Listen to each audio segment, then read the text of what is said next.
हमारे बिहार बोर्ड के वार्षिक परीक्षा का बहुत ज्यादा इंपॉर्टेंट क्वेश्चन है, क्योंकि ये जो क्वेश्चन है हमारे वार्षिक परीक्षा में बार बार आते ही रहता है। अक्सर हर दूसरे परीक्षा में क्या है, एक साल गैप करके आ ही जाता है। तो इस सवाल को थोड़ा गौर से सीखिएगा। ये सवाल थोड़ा है भी इंटरेस्टिंग। ये सवाल देखिएगा क्या है, 1 + tan स्क्वायर ए अपॉन मतलब बट्टे 1 + cot स्क्वायर ए बराबर 1 - tan ए बट्टे 1 - cot ए का होल स्क्वायर बराबर क्या है, tan स्क्वायर ए। अक्सर हम क्या करते थे, एक रहता था LHS RHS में, हमको RHS ला देना होता था, या नहीं तो दोनों तरफ सॉल्व करके कैसे भी कैसे करके दोनों को इक्वल करना था। इस बार क्या है, 3 है। तो चलो देखना क्या है इस बार। जैसे किसी ने आपको क्लास में उदाहरण दिया कि क्या है, राम का हाइट श्याम के बराबर और श्याम का हाइट मोहन के बराबर। तो क्या अगर हम राम का हाइट मोहन के बराबर बोल दिए तो कोई दिक्कत तो नहीं, क्योंकि राम मोहन के बराबर है, दोनों तो बराबर ही होगा ना, क्योंकि श्याम क्या है, मोहन के बराबर। इसीलिए क्या है, राम को हम क्या करेंगे, सीधे इसके बराबर मोहन के बराबर। वैसे यहाँ जो श्याम है, श्याम को भी मोहन के बराबर। तो तीनों तो बराबर है ही ना, ऐसे करें या वैसे करें। इस सवाल में हम पहले शुरुआत करेंगे कुछ इस तरीके से, फिर चलेंगे। और भी बहुत सारा तरीका है, हम करेंगे इस तरीके से। जरा देखिएगा हम फर्स्ट टर्म में क्या करेंगे। आपको एक चीज पता होगा, 1 + tan स्क्वायर ए क्या लिखा है हमारे इसमें, 1 + tan स्क्वायर। आपको एक चीज पता होगा क्या, 1 + tan स्क्वायर ए क्या होता है हमारा, sec स्क्वायर ए होता है क्या। वैसे ही एक और फॉर्मूला होता है क्या, 1 + cot स्क्वायर ए बराबर होता है cosec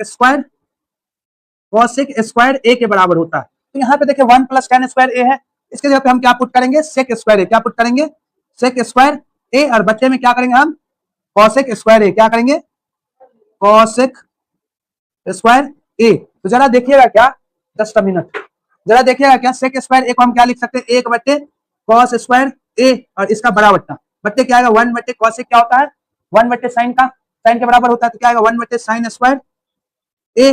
तो अगर ना पल्ले पड़े तो इतना तो पता ही, बड़ा बट्टा का मतलब क्या है, डिवाइड होता है।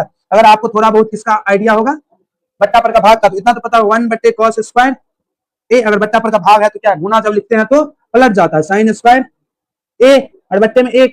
अब जरा देखिएगा क्या है, गुना करने पे आ जाएगा हमको sin स्क्वायर ए बट्टे में cos स्क्वायर ए। अब देखो sin स्क्वायर ए और cos स्क्वायर ए दोनों होल स्क्वायर कर सकते हैं, sin ए बट्टे cos ए का होल स्क्वायर कॉमन ले सकते हैं स्क्वायर हम। तो क्या आएगा, sin ए बट्टे में cos ए का होल स्क्वायर। आपको पता होगा sin ए बट्टे cos ए क्या होता है, tan ए के बराबर, इसीलिए क्या आ गया, tan ए का होल स्क्वायर, जिसको हम लिख सकते हैं क्या, tan स्क्वायर ए। ठीक इसी तरह से हम क्या करेंगे, इसको भी सॉल्व करके हम tan स्क्वायर ए प्रूव कर देंगे।